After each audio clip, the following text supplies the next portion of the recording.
वैकुण्ठ गुणानु वर्णने वैकुण्ठ गुणानु वर्णने।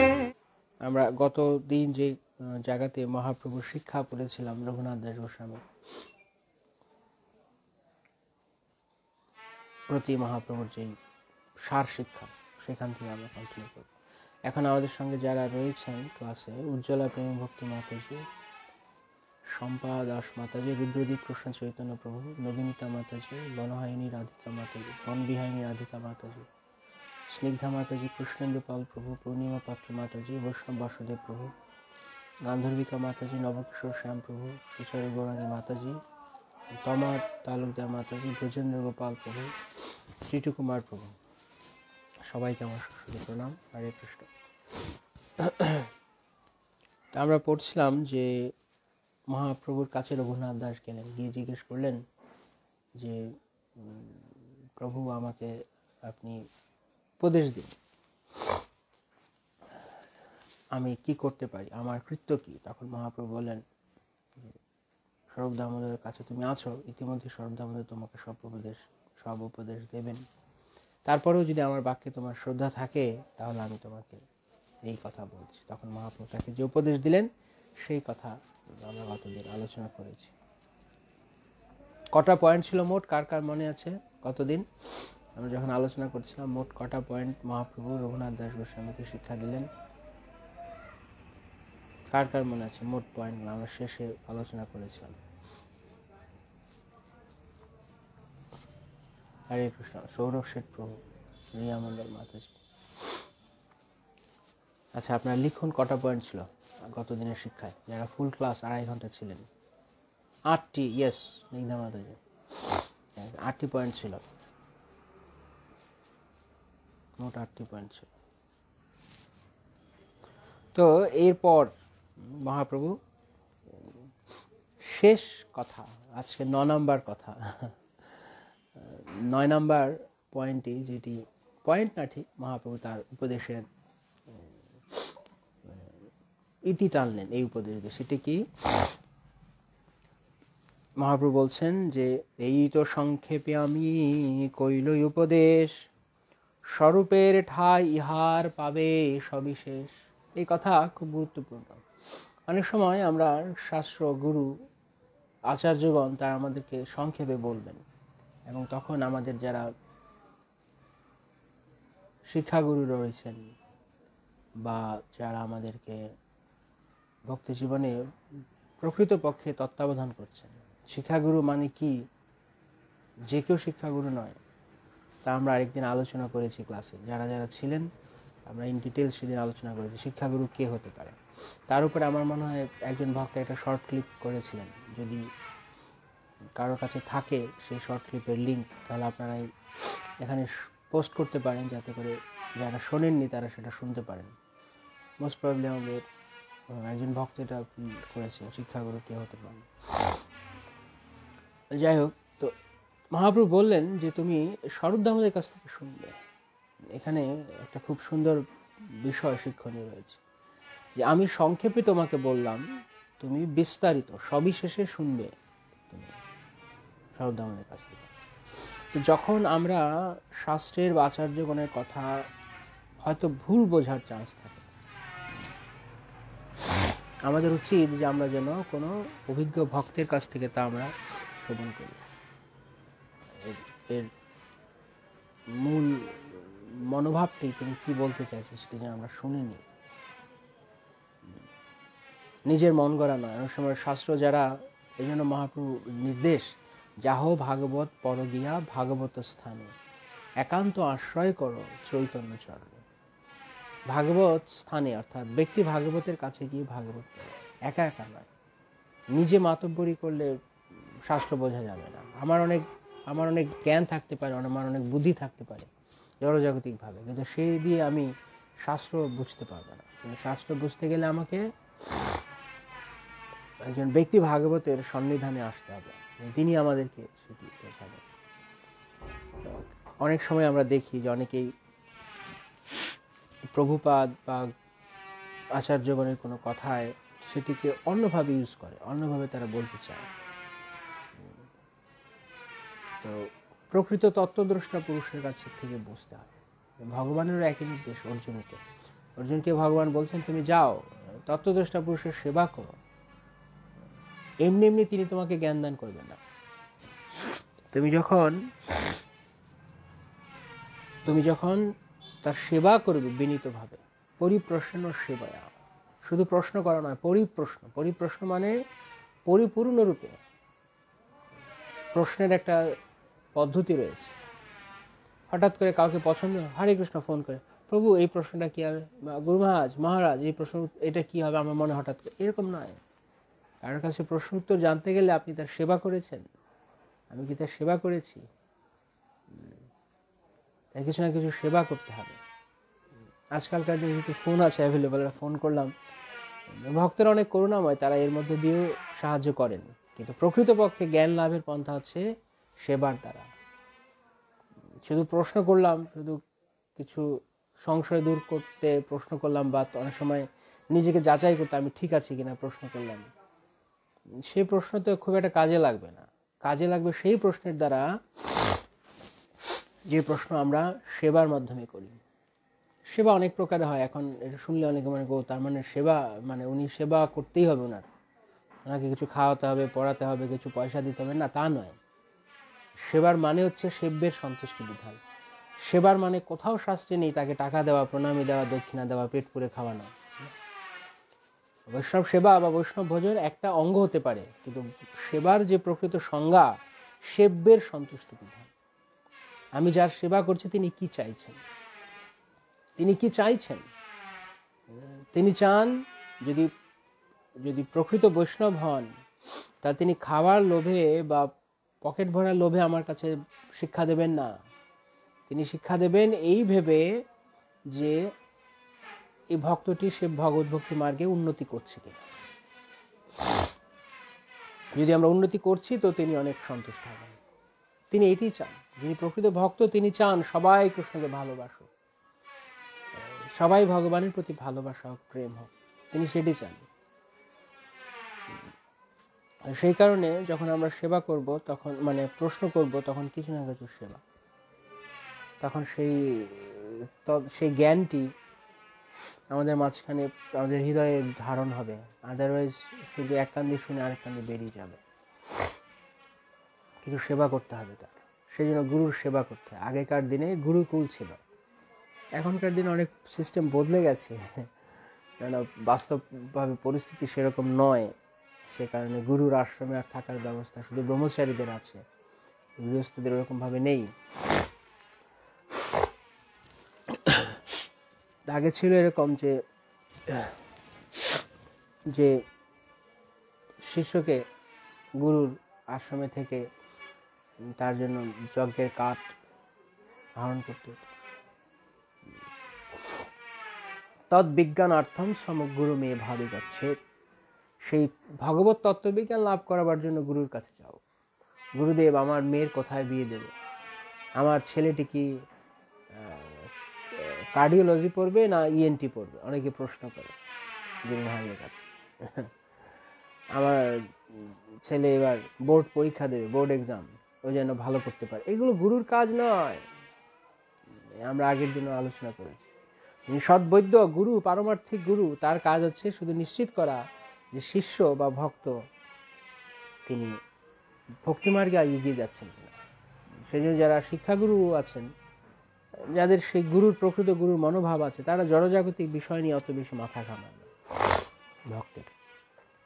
কেননা জড়জগৎটা এরকম যে জড়জগতে যা কিছু চলছে তা কিছু চলবেই, চলতেই থাকবে, সুখ হোক দুঃখ হোক এগুলো ঘটতে থাকবে প্রতিনিয়ত, এগুলো আমরা কেউ বদলাতে পারবো না।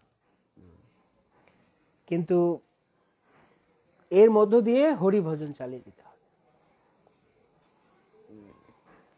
তো যেমন গুরুর কাজ নয়, এখানে গুরু বলতে আমি কেবল দীক্ষা গুরুকে সবসময় মিন করবো না, শিক্ষাগুরু দীক্ষাগুরু, কারণ এটা গুরু তত্ত্ব। প্রকৃত গুরু যিনি, তিনি দেখবেন যে শিষ্যের পারমার্থিক উন্নতি হচ্ছে কিনা, তার জড়জাগতিক কি হলো না হলো সেটা আশীর্বাদ করতে পারেন, প্রার্থনা করতে পারেন ভগবানের কাছে, কিন্তু সেটা তার মিটমাট করা তার কাজ নয়, সেটা গুরুর কাজ নয়। তাই গুরু কখনো শিষ্যের জড়জাগতিক ব্যাপারে ইনভলভ হবেন না খুব বেশি। যখন কেউ অসুস্থ হয় গুরুর কাছে, তখন গুরুদেব প্রার্থনা করেন, কিন্তু গুরুদেব আপনি আমার, অনেকে বলে আমার চিকিৎসার খরচ দেন, হয়তো কেউ জানি না কি কারণে বলে, দরিদ্র না কি জানি না, কিন্তু এটা কেমন কথা? গুরুর কাছে আমরা চিরঋণী, রক্ত দিয়ে দিয়েছি গুরুর কাছে, রক্ত দিয়ে আমাদের সেবা করা উচিত গুরুর, কারণ গুরুদেব আমাদের জন্য জীবন দিয়েছেন। এখানে আমি আরো গুরুর কাছ থেকে ভোগ করছি। অনেক সময় গুরুদেব অনেক করুণাপূর্ণ হৃদয় তিনি দেখেন, কেননা গুরু তো পিতার নেয়, তাই সন্তানের দেখভাল তিনি করেন। এটা হয়তো অনেকটা হয়তো ঠিক আছে এটা, কিন্তু ওই যে পরীক্ষায় পাশ করা, ভালো চাকরি পাওয়া, ছেলেমেয়ের বিয়ে হওয়া, বা সংসারে ঝামেলা আছে একটু মিটমাট করে দিন গুরু মহারাজ, এগুলো গুরুদেবের কাজ নয়।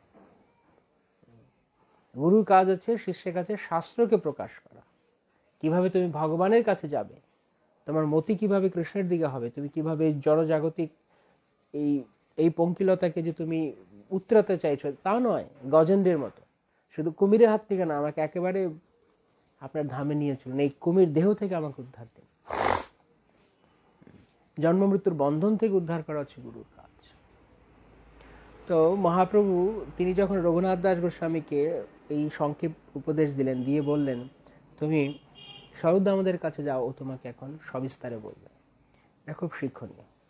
কেন শিক্ষণীয়? অনেক সময় কি হয়, অনেকেই কারোর কাছে কাউকে দায়িত্ব দেয়, দিয়ে নিজে আবার তখন মাঝখানে ম্যানিপুলেশন করার চেষ্টা করে। যখন একজন ভক্তকে কাউকে দেখভাল করার দায়িত্ব দেওয়া হয়েছে, তখন তিনি খুব একটা ইনভলভ হন না, হালকা কখনো দু এক কথা বলতে পারেন, কিন্তু তার উচিত যে যাকে দেখতে দেওয়া হয়েছে তাকে ডিল করতে দেওয়া। হ্যাঁ, যদি কোনো সমস্যা হয়, সে ঠিকঠাক পারছে না, বরং বিপরীত কিছু করছে, তখন সেটা তাকে হাতে নিতে হবে। কিন্তু মহাপ্রভু এখানে এই ব্যাপারটা এরকম নয়। স্বরূপ দামোদর তিনি যোগ্য ভক্ত, তিনি এক্সপার্ট, তাকে কেন, তাকে তো আর তার তো আর ভুল হওয়ার কোনো চান্স নেই। তাই মহাপ্রভু ওর কাছে তো সব আছে, তুমি আমার কাছে কেন এসছো? তারপরেও যদি শ্রদ্ধা থাকে শোনো, কিন্তু এখন তুমি স্বরূপের কাছে গিয়ে, এই তো সংক্ষেপে আমি কইল উপদেশ, স্বরূপের ঠাই ইহার পাবে সবিশেষ। তারপর মহাপ্রভু তার সিদ্ধান্ত টানলেন, রঘুনাথ দাস গোস্বামী যে শিক্ষা দিলেন, মহাপ্রভু বললেন তৃণাদপি সুনিচেন তরীব সহিষ্ণুনা যমানি নমান দেন কীর্তনীয় সদা হরিহি। সমস্ত উপদেশে সার উপদেশ দিলেন আবার। এর আগেও মহাপ্রভু কিন্তু একই কথা বললেন, গ্রাম্য কথা না কহিবে, গ্রাম্য বার্তা না শুনিবে, ভালো না খাইবে আর ভালো না পড়িবে, অমানি মানদ হইয়া সদা কৃষ্ণ নাম লবে, ব্রজে রাধা কৃষ্ণ সেবা মানসে করিবে। অনেকটা একই কথাই মহাপ্রভু বললেন, যোগসূত্র রয়েছে। অমানি মানদ, এখানে অমানি না মানদের কথা বলা আছে, সহ্য করতে বলা আছে, ট্রেনের থেকেও শুনেছে। এই জন্য আমরা আমাদের বৈষ্ণব সদাচার ক্লাসে আমরা আলোচনা করছিলাম যে এই বৈষ্ণব সংস্কৃতি যার উপর ভিত্তি করে রয়েছে, সেটি হচ্ছে মহাপ্রভুর এই তৃতীয় শ্লোক। এটি খুব গুরুত্বপূর্ণ এই শ্লোকের পালন। বৈষ্ণবতার ভিত্তি হচ্ছে এটি। একটু বড় কিছু হয়ে গেলাম, আমাকে অমুক খুব সম্মান করলো দেখলো, তা নয়। আবার কেউ আছে জড়জাগতিক এই যে সুখ দুঃখ, মান অপমান, শীত গ্রীষ্ম, এগুলোর প্রতি উদাসীন থাকা, উদাসীনবৎ ভগবদ্গীতায় ভগবান বলছে, উদাসীনবৎ। কেননা এই সমস্ত বিষয়গুলো অনিত্য, আগম পাইন অনিত্য, স্তাম্তিতিক শস্য ভারত, এগুলোর প্রতি মজে যাওয়া, এগুলিতে খুব বেশি প্রভাবিত হওয়া ধীর ব্যক্তির লক্ষণ নয়। অর্জুন যখন বলেন আমি তো এই যে এখন পরিস্থিতির সৃষ্টি হয়েছে যে আমাকে আমার আত্মীয় স্বজনের বিরুদ্ধে যুদ্ধ করতে হবে, তখন কৃষ্ণ তাকে অন্য কিছু বললেন না, অন্য কোনো তরিকা দিলেন না। কৃষ্ণ বললেন কিছু করার নেই, মাত্রা স্পর্শাস্তু কৌন্তি, শীতোষ্ণ সমসুমধাত। এই যে সুখের অনুভূতি বা দুঃখের অনুভূতি, এগুলো এই জড়জগতের ওই তাৎক্ষণিক পরিস্থিতির কারণে, যেহেতু আমরা দেহ চেতনায় রয়েছি, আত্মার কোনো সুখ দুঃখ নেই, আত্মা সর্বদাই সুখী, কেননা আত্মা সচ্চিদ আনন্দময়। কিন্তু যেহেতু আমি আত্মা দেহতে অত্যন্ত বেশি পরিমাণে আসক্ত, আমার নিজেকে আমি দেহের সাথে আমি মিস আইডেন্টিফাইং করছি। অর্থাৎ আমি আত্মা হিসেবে আমার নিজেকে জানা উচিত। তিনি আত্মস্তর বিরাজ করেন ভক্ত, দেহাত্মবুদ্ধির স্তর থেকে ঊর্ধ্বে গিয়ে তিনি অধ্যাত্ম স্তরে বিরাজ করেন। আমরা ভগবদ গীতায়, আপনারা যারা অ্যাটেন্ড করেছেন ভগবদ গীতা সিরিজ, অষ্টম অধ্যায় আমরা আলোচনা করছিলাম। অষ্টম অধ্যায়ের 1 নম্বর শ্লোক অর্জুন যখন জিজ্ঞেস করেছেন যে অধ্যাত্ম কি, অধ্যাত্ম কি ছিল, কার কার মনে আছে অধ্যাত্ম মানে কি? সেখানে আমরা বলেছিলাম ক্লাসে, অধ্যাত্ম মানে, যদি কারো মনে থাকে লিখতে পারেন, অধ্যাত্ম মানে কি। তো আমরা যখন এই যে আমি যখন খুব বেশি পরিমাণে দেহের প্রতি আসক্ত হয়ে থাকবো, তখন যে কোনো কিছুই আমাকে প্রভাবিত করবে, যে কোনো কিছু। কারণ আমি জানি আমি দেহ, আমি আত্মা না, আমি দেহ। আসল পরিচয় আত্মা, কিন্তু আমি সেটা ভুলে গিয়ে আমি দেখছি আমি দেহ। তাই কেউ কিছু বললেও আমার লাগে, কেউ কিছু, সবচেয়ে বেশি লাগে কেউ কিছু বললে, তাই না? যত কষ্ট আছে, দুঃখ আছে, অন্য কিছু সামলানো যায়, কিন্তু যখন কেউ কোনো কথা বলে না, তখন আমার লাগে, সঙ্গে সঙ্গে লেগে ওঠে। কিছু না, এমন কিছু না, মানে কতটা আমরা দেহ, আমাকে বললো, আমাকে কেন এই কথা, আমাকে কেন দুঃখ দিল? আরে আমাকে মানে আমি কে? আমি কৃষ্ণের দাস, নিত্য কৃষ্ণ দাস। আর যে বললো সে কাকে বললো? সেই আত্মাকে বললো না আমার এই দেহটাকে, বাইরের রূপটাকে বললো? কে বললো? কাকে? এই দেহটাকে বললো। আত্মাকে স্পর্শ করতে পারেনি, কিন্তু যে দেহতে থাকে তার সবকিছু দেহতে স্পর্শ করে। যে আত্মায় থাকে তার কোনো কিছু স্পর্শ করে না, কারণ তিনি আত্মা চেতনায় আছেন। কে কি বললো, যেমন ঋষভদেব ভগবানকে আমরা দেখছি, তার গায়ে থুতু দিচ্ছে, বাচ্চারা মূত্র ত্যাগ করছে, তিনি কিছু মনে করছেন না, কেন? তিনি জানেন এটা দেহের ক্ষতি করছে। ভরত মহারাজকে যে যেদিকে, জড় ভরত হিসেবে যে যেদিকে তাকে কিছু বলছে, কেননা তারা এই সমস্ত মহাভাগবতগণ আত্মা চেতনায় অবস্থিত থাকে। নিত্য স্বভাবজাত কর্ম। ধন্যবাদ। অধ্যাত্ম মানে কৃষ্ণ চেতনায় অবস্থান করা, যেটা আমাদের নিত্য স্বরূপ, সেই চেতনায় থাকা। জড় চেতনার বিপরীত হচ্ছে অধ্যাত্ম চেতনা। আর কিন্তু এখন আমরা বর্তমানে দেহাত্ম চেতনায় রয়েছি, দেহে আত্মবুদ্ধি করছি, দেহাত্মবুদ্ধি, দেহে নিজেকে মনে করছি। সেই জন্য কিছু না কিছু হলেই লাগছে, আমার এত লাগছে। তাই ভগবান অর্জুনকে বললেন সহ্য কর। এখানে আরেকটা কথা গুরুত্বপূর্ণ রয়েছে, ভাবার মতো বিষয়। কেন সহ্য করা? কারণ যতদিন না পর্যন্ত আমরা কৃষ্ণের কাছে এই দেহটি পৌঁছে না যাচ্ছে, মানে আমি পৌঁছে না যাচ্ছি আত্মা, ততদিন পর্যন্ত আমাকে দুঃখ পেতে হবে, ততদিন পর্যন্ত আমাকে দুঃখ পেতে হবে। কারণ এই জড়জগতের স্বভাব হচ্ছে এই যে দ্বৈত ভাব, এটা জড়জগতে থাকবেই। আমি এই দ্বৈত ভাবকে বন্ধ করতে পারবো না। তাই ভক্ত, তিনি এই জগতে থাকলে, তিনি আত্মচেতনায় থাকলেও দেখা যায় যে তাকে অনেক সময় জড়জাগতিক বিষয়বস্তু স্পর্শ করছে বলে মনে হচ্ছে, দেহের রোগ শোক, বা অনেক সময় কেউ তার সঙ্গে শত্রুতা করছে, কেউ তাকে ঈর্ষা করছে, এরকম মনে হচ্ছে অনেক সময়। কিন্তু তিনি এগুলোর দ্বারা লিপ্ত হন না, এগুলোতে তিনি প্রভাবিত হন না। কিন্তু তার মানে এই নয় যে দুঃখ থাকবে না। আমরা ভাবতে পারি না যে আমি কৃষ্ণ ভজন করছি বলে আমার এগুলো কিছু থাকবে না, এগুলো কিছু থাকবে না, এটা জড়জগৎ হতে পারে না। এটা কুণ্ঠার জগৎ, এটা বৈকুণ্ঠ জগৎ নয়। কুণ্ঠা মানে মানে উদ্বেগ অথবা দুর্দশা। এটা ডিস্ট্রেসফুল ওয়ার্ড, প্রভুপাদ বারবার বলতেন, this world is full of all distress and miseries. এখানে থাকবেই যতদিন পর্যন্ত প্রভুপাদকে, যখন উনি শেষ সময় ভক্তরা প্রশ্ন করেছেন, প্রভুপাদ আপনি তো ভগবানের শুদ্ধ ভক্ত, আপনার কেন এরকম শারীরিক অবস্থা? প্রভুপাদ তখন বললেন, যতদিন পর্যন্ত, as long as we are in this material world, we have to follow the material rules, material laws. এই জগতের আইন, এটা দ্বৈত জগৎ, দ্বৈত ভাবের জগৎ থাকবে।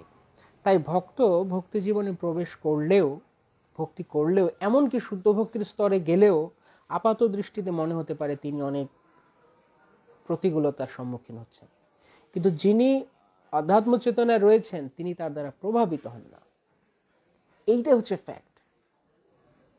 পয়েন্টটা হচ্ছে এটাই যে সবারই দুঃখ রয়েছে, কিন্তু কে প্রভাবিত হচ্ছেন কে হচ্ছেন না, সেটা হচ্ছে গুরুত্বপূর্ণ। এমন হবে না যে ভক্ত হয়ে গেলে তার সবকিছু দূর হয়ে যাবে, তাকে সবকিছু নিয়ে ডিল করতে হবে। সেই জন্য কৃষ্ণ বললেন অর্জুনকে, সহ্য করো, তিতিক্ষ ত্বাম তিতিক্ষস্ব ভারত, হে ভারত তুমি সহ্য করো। কেননা যতক্ষণ না পর্যন্ত তুমি সহ্য করছো, কারণ এই জগৎ থেকে না চলে যাওয়া পর্যন্ত তোমাকে তো এগুলো পেতে হবে, তাই তোমাকে সহ্য করতে হবে, কিছু করার নেই, কিছু করার নেই, সহ্য করতে হবে। তো এই কথা যখন ভক্ত তিনি হৃদয়ে বিশ্বাস করবেন, জীব কৃষ্ণ দাস এই বিশ্বাস করলে তো আর দুঃখ নাই। আমাদের কথা হচ্ছে, আমাদের ব্যাপারটা হচ্ছে যে আমরা অনেক সময় শুধু শুধু দর্শন নিয়ে পড়ে থাকি। বড় বড় অনেক দর্শন আছে, শাস্ত্র পড়লেও এবং ক্লাসে শুনলেও দর্শন শুনতে খুব ভালো লাগে। ডাজন্ট ম্যাটার যে আমরা কত ক্লাস শুনেছি, এটা ক্লাস শোনার উপরে নির্ভর করে না যে আমরা কত ক্লাস শুনলাম। নায়মাত্মা প্রবচনে ন লভ্য ন মেধয়া ন বহুনা শ্রুতেন ন বহুনা শ্রুতেন। প্র্যাকটিক্যাল ইমপ্লিমেন্টেশন চাই, বাস্তব প্রয়োগ চাই। শুনলাম, সবই শুনলাম, ক্লাস ভালো লাগলো, হাততালি দিলাম বা খুব ভালো হলো, নোট করলাম, দ্যাটস গুড, এগুলো করা খুব ভালো, কারণ এগুলো বারবার মনে করার জন্য। কিন্তু প্রয়োগ করতে হবে জীবনে। জীবনে প্রয়োগ না করলে ওই পুঁথিগত বিদ্যা পুঁথিতেই থেকে যাবে। তো এই যে দর্শন রয়েছে যে আমি ভগবানের দাস, জীবের স্বরূপ হয় কৃষ্ণের নিত্য দাস। দীক্ষার সময় প্রশ্ন আসলে আপনি কে, আপনার পরিচয় কি? জীবের স্বরূপ হয় কৃষ্ণের নিত্য দাস। তখন হয়তো বললো আর কিছু বলো, আর কিছু পারো না। ও বাবা, ভক্ত আবার আমাকে ধমক মারছে কেন? সঙ্গে সঙ্গে ফেল। এই মাত্র বললো কৃষ্ণের নিত্য দাস, কেউ একটা ধমক দিয়ে কথা বললো, সঙ্গে সঙ্গে সে আবার বললো ও আমাকে ধমক দিচ্ছে। কাকে ধমক দিল? এই মাত্র বললাম আমি কৃষ্ণ দাস, তাকে ধমকটা কাকে দিল? সেই দেহটাকে দিল, আমি তো এই জগতে নই। দেখলেন, সঙ্গে সঙ্গে ইমিডিয়েটলি রং, ভুল প্রমাণিত হয়ে গেল যে আসলে আমি বিশ্বাস নেই, আমি কৃষ্ণ দাস। এই কৃষ্ণ দাস অত সোজা নয়। গুরু কৃপা করে নামের পাশে দাস দেবী দাসী লাগিয়ে দিচ্ছেন, এটা গুরুর কৃপা। কিন্তু আমি সেই কৃপার কতটুকু সদ্ব্যবহার করছি? শুধু নাম নিয়ে বড়াই করার জন্য নয়, আমার দীক্ষা হয়ে গেছে, আমার এই নাম, আমার অনুগ নাম, আমি দীক্ষা নিয়েছি, আমি এখন অমুক। নাম নিয়ে শুধু বড়াই করার জন্য না, প্রকৃতপক্ষে তুমি দাস এই কথা উপলব্ধি করতে হবে, বুঝতে হবে, এই কথা হৃদয়ে ধারণ করতে হবে এবং সেইভাবে আচরণ করতে হবে। তো এই জন্য ভগবান অর্জুনকে বলছেন তিতিক্ষস্ব। একই শিক্ষা মহাপ্রভু দিয়েছেন, তরণীব সহিষ্ণু না। আমরা আগের দিন ক্লাসে বলছিলাম, গত ক্লাসে, যে আচার্যগণের কথায়, শাস্ত্রের কথায়, গুরুর কথায় এক পাবেন, এক পাবেন। আমরা বৈরাগ্যের কথা বলছিলাম, যে অনেকে বলে বৈরাগ্য, এত বৈরাগ্যের কি আছে? ও হয়েছি, ভক্তি জীবনে এসেছি, বাস 4টে নিয়ম পালন করব। এই 4টে নিয়ম অনেক সিরিয়াস, শুধু মুখে মুখে বললে হবে না 4 নিয়ম এরকম। হ্যাঁ, আমরা এর আগেও আলোচনা করছিলাম, হয়তো আমিষ আহার করছি না, কিন্তু যা রান্না করছি তার মধ্যে আমিষের ভাব রাখছি, তাহলে ব্যাস গেল। চেতনাটা বড়, কি খাচ্ছি সেটি বড় নয়, চেতনাটা খুব বড়। যা খাচ্ছি তা তো দেখবই, গুরুত্বপূর্ণ, কিন্তু একই সঙ্গে চেতনা কোথায় রয়েছে। দ্রুত ক্রীড়া করছি না হয়তো, আপাত দৃষ্টিতে জুয়া তাস পাশা খেলছি না, কিন্তু অনেক সময় অনেক ধরনের বিভিন্ন ব্যবসায় জড়িয়ে পড়ছে ভক্তরা, যা অনেকটা দ্রুত ক্রীড়ার মতোই। বললে বলে না, এটা তো জুয়া তাস পাশার মধ্যে পড়ে না, সূক্ষ্ম বিচার রয়েছে এগুলো, অত সহজ নয় 4টে নিয়ম পালন করা, করলে ভগবত ধাম চলে যাওয়া। এই জন্য আমি বলছিলাম আগের ক্লাসে, কত দিনে, যে আমরা আচার্যগণের কথা শুধু ফেস ভ্যালুটা নিই, কি বলছেন তার গভীরে প্রবেশ করতে হবে, সূক্ষ্মাতি সূক্ষ্ম বিচার রয়েছে। মনে হবে খুব সহজ, ও এ তো খুব ভালো কথা, এ তো আমি তো করছি, আমার কেন হবে না। এত সহজ নয়। আমি তো 4টি নিয়ম করি, আমি তো 16 মালা করি, আমার দীক্ষা কেন হবে না, আপনি কেন আমায় কৃপা করবেন, এরকম নয়। ভক্তিচন্দ্র সরস্বতী ঠাকুর উনি চোখের জলে দীক্ষা নিয়েছেন। আমরা কি চোখের জল ফেলছি কোনোদিন গুরুর জন্য, কৃষ্ণ কৃপার জন্য? গুরুর জন্য মানে কৃষ্ণকে চাই, তাই জন্য। এমন নয় যে গুরু গুরু, অনেকে আছে শুধু গুরুকে নিয়েই উথাল পাতাল করে। গুরু আমাদের জীবনের, আমাদের জীবন উদ্দেশ্য গুরু নয়, গুরুর মাধ্যমে আমরা কৃষ্ণকে যাই। কিন্তু গুরু যেহেতু আমাদেরকে কৃষ্ণকে দান করছেন, তাই তিনি আমাদের কাছে কৃষ্ণের মতোই, অ্যাজ গুড অ্যাজ কৃষ্ণ, আমাদের কাছে তিনি সম্মানীয়। তো গুরু আমাদেরকে কৃষ্ণ শিক্ষা দিচ্ছেন। আমি গুরু গুরু বলছি, ওইদিকে আবার গিয়ে যদি গুরু বলছে তুমি ভাগবত পড়ো, শাস্ত্র পড়ো, পারবো না, টাইম নেই, এরকম গুরু ভক্তি দেখিয়ে লাভ নেই। গুরুর অনেক ভক্তি, গুরুকে আমি, অনেকে বলে আমি গুরুর আদেশ পালন করতে পারবো না, তাই আমি ডোনেশন করে দিলাম। আপনারা দেখেছেন, আমি দেখেছি, অনেক ছোট ছোট অনেক অভিজ্ঞতা হয়েছে ছোট্ট জীবনে, দেখেছি। মানে ভাবটা এরকম, মুখে বলবে না, আমি আগের দিকে বলছি, এসব লোক মুখে বলে না, কিন্তু তাদের ভাবখানা এরকম, আমি তো বহুত স্পন্সর করি, আমি তো বহুত ডোনেট করি, আমার জন্য এত কিছু নয়। এই জন্য ডেঞ্জারাস। আমি আগের দিকে বলছিলাম জড়জগৎ ঐশ্বর্য থাকা খুব খারাপ, এই জন্য। কেননা মানুষ টাকার জোরে সবকিছু বদলে দিতে চায়। টাকা দিয়ে কৃষ্ণকে কেনা যায় না, গুরুকে কেনা যায় না, যে হাতুড়ে ডাক্তার তাকে কেনা যায়, কিন্তু সদ্বৈদ্যকে টাকার জোরে কেনা যায় না। তিনি কখনো তোষামত করবেন না, তিনি কখনো দক্ষিণার জোরে বদলে দেবেন না নিয়ম। গুরু চাইছেন তুমি জীবনটি কৃষ্ণকে অর্পণ করো। আমি তা করবো না শুধু বড় বড় ডোনেট করে মনে করবো আমি অনেক কিছু করছি, সেটা বড় জিনিস নয়। সেটা সেবার একটা ধরন হতে পারে, লোয়ার ক্লাস সেবা। জীবনটা কৃষ্ণকে দেওয়া হাইয়েস্ট সেবা। অন্যান্য সেবা করা যায় পাশে, সেগুলো অতটা, এগুলো গৌণ। মুখ্য সেবা হচ্ছে কৃষ্ণকে ভালোবাসা, কৃষ্ণকে ভালোবাসা আমাদের দেখতে হবে। তো যেটা বলছিলাম, আচার্য যখন সংক্ষেপে হয়তো বলবেন, তিনি বলছেন 4টি নিয়ম পালন করে, 4টি নিয়ম অনেক কিছু আছে। অবৈধ সঙ্গ, আমরা মনে করছি অবৈধ সঙ্গ কেবলমাত্র, আজকালকার দিন অনেক কিছু হালকা বানিয়ে দিয়েছে। আপনি যদি প্রভুপাদের গ্রন্থ স্ক্রুটিনাইজিংলি পড়বেন, চুলচেরা বিশ্লেষণ করে দেখবেন প্রভুপাদের কি সংজ্ঞা দিয়েছে, প্রভুপাদ কত স্ট্রিক্ট ছিলেন। আমরা অনেক সময় মনে করছি গৃহস্থ মানে সব মাপ, না, গৃহস্থ মানে তাকে আরো বেশি স্ট্রিক্ট হতে হবে। কেননা গৃহস্থরা এমনিতেই সামহাট পতিত, কেননা তাদের সবসময় বিষয়ের সঙ্গ করতে হচ্ছে। তাদেরকে আরো বেশি, গুরু মহারাজ গত দিনের ক্লাসে বলছে, আরো বেশি তাদের সাধনা করতে হবে। গৃহস্থ হয়েছে আমার 7 খুন মাপ। ভক্তি রাজ্যে কাপড়ের রং যাই হোক, ভগবানের কাছে একসেপ্টেড হতে গেলে ভক্তি লাগবে, সাধনা লাগবে, এর কোনো বিকল্প নেই। আমি কোনো একটা বিশেষ কাপড় পরলাম বলে আমি সেই কাপড়, সেই নিয়ম থেকে আমি উতরে গেলাম, তা নয়। হয়তো বাহ্যিকভাবে এরকম সঙ্গ করছি না, কিন্তু চিন্তায় মনে অনেক কিছু ভাবছি। সৌস্বামী গুরু মহারাজ বলেন এই ব্যাপারে, সূক্ষ্ম স্তরে মনের ভিতরে চিন্তা করছি। তো আমরা যে বলি, আমরা যে বাহাদুরি করি, আমরা 4টি নিয়ম পালন করছি, আমরা কি আদৌ করছি, ভালো করে দেখতে হবে। এবং তারপরে 16 মালা জপ। আমাদের 16 মালা জপ মানে শুধু কোনো হরে কৃষ্ণ ব্যাস শেষ, এটা নয়। নিষ্ঠা সহকারে এবং অসহায় বিশ্বাস সহকারে নাম। আমরা করছি সব অসাধু সঙ্গ, হরিনাম হবে করতে, বিষয় সঙ্গ করছি। বিষয় সঙ্গ করছি মানে একটা হচ্ছে বাধ্য হয়ে বিষয়দের সঙ্গে থাকা, আর একটা হচ্ছে বিষয় সঙ্গে তার রুচি। যে বিষয় সঙ্গে রুচি, তার হরিনাম হবে না। অসাধু সঙ্গে ভাই নাম নাহি হয়, নামাক্ষর বাহিরায় বটে নাম কভু নয়। ভক্তিনাথ ঠাকুর হরিনাম চিন্তামণিতে বলছেন। ভক্ত সঙ্গে তাই ইচ্ছা লাগবে, নিজের দৃঢ় ইচ্ছা লাগবে ভক্তিতে এগিয়ে যাবার। সাধু সঙ্গ, কৃষ্ণ কৃপা, ভক্তির স্বভাব, এই তিনে সব ছাড়াই করে কৃষ্ণে ভাব। রূপশিক্ষায় মহাপ্রভু বলছেন যে 3টে জিনিস লাগবে, সাধু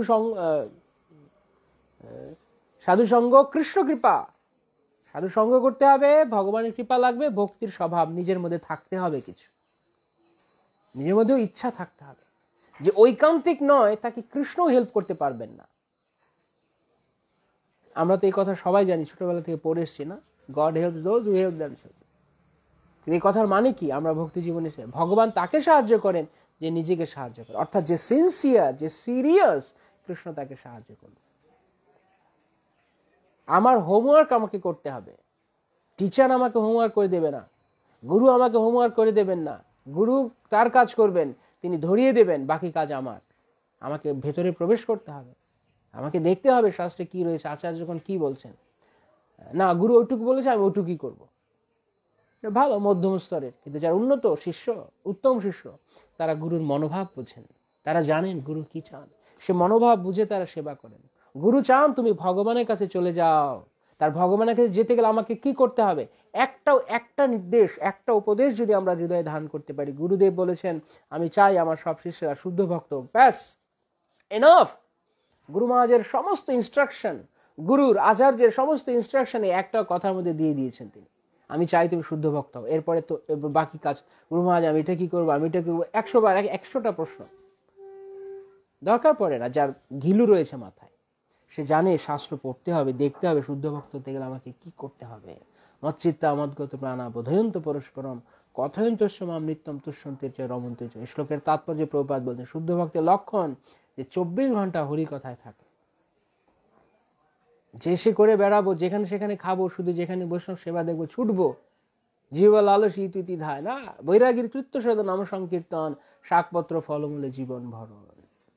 এমন শিক্ষা রয়েছে, অনেক শিক্ষা রয়েছে। এগুলো যারা গ্রন্থ পড়বেন, শুধু পড়াই নয়, অধ্যয়ন করবে, স্টাডি, অধ্যয়ন, রিডিং না, রিডিং নয়, অধ্যয়ন করবেন। যারা ভেতরে প্রবেশ করবেন, কি এর নিহিতার্থ কি, এর মর্মার্থ কি।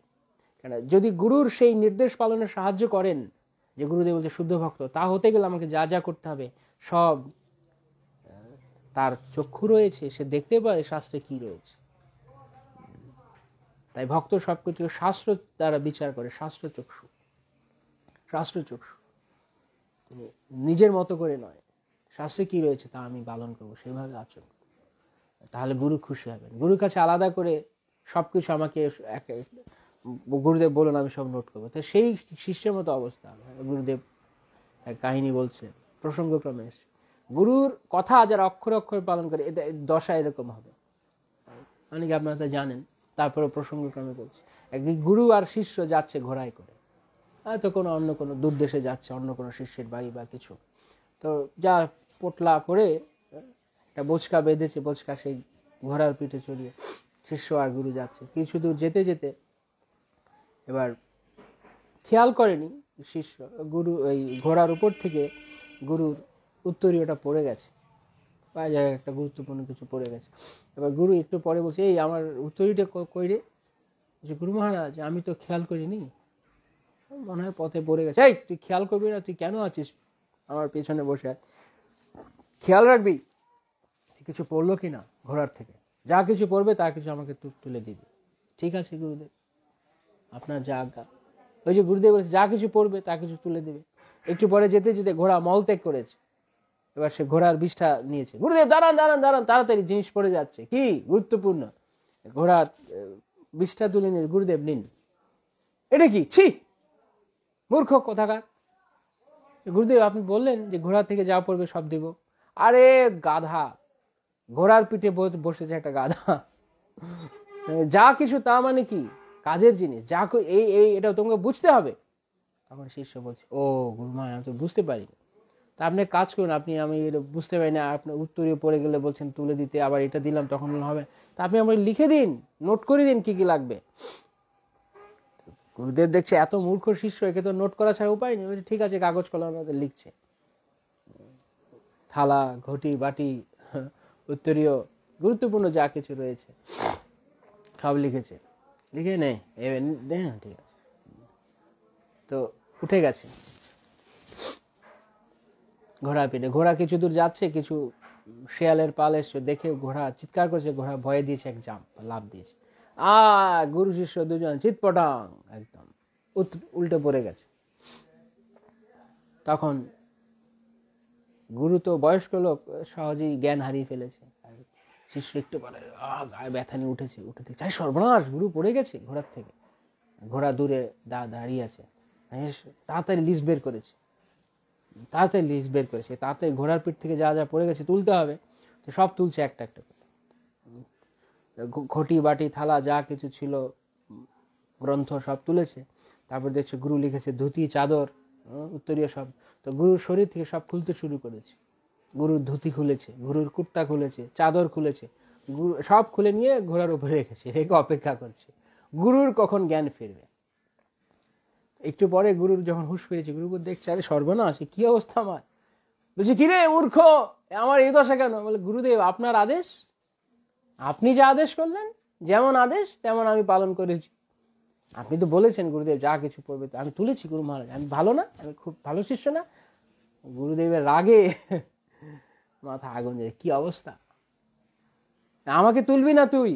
গুরুদেব আমি তো অনেক খুঁজলাম লিস্টে, আপনার নাম নেই, আপনাকে আমি তুলিনি, যা পেয়েছি তা আপনি যা লিখেছেন আমি তুলে দিয়েছি সব। আপনি ধুতি কাপড় সব খুলতে বলেছেন, তুলতে বলেছেন, আমি সব তুলে দিয়েছি।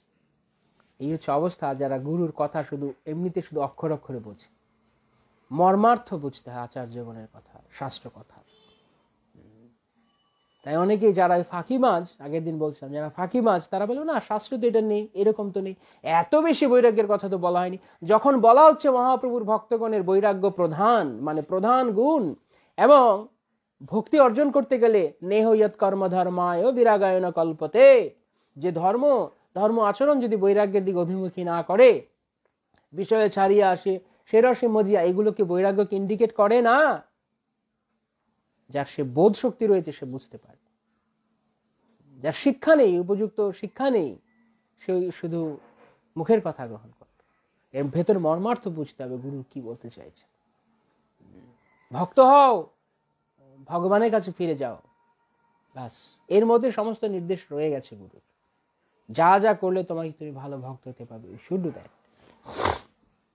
তো মহাপ্রভু রঘুনাথ দাস গোস্বামী, তাই রঘুনাথকে বেশি কথা বলতে হয়নি, কারণ রঘুনাথ ফার্স্ট ক্লাস শিষ্য, রঘুনাথ দাস গোস্বামী ফার্স্ট ক্লাস শিষ্য, তাই তাকে ভেঙে সবকিছু বলতে হয়নি। মহাপ্রভু কেবল 4 লাইনে সমস্ত উপদেশ সার দিয়ে দিলেন।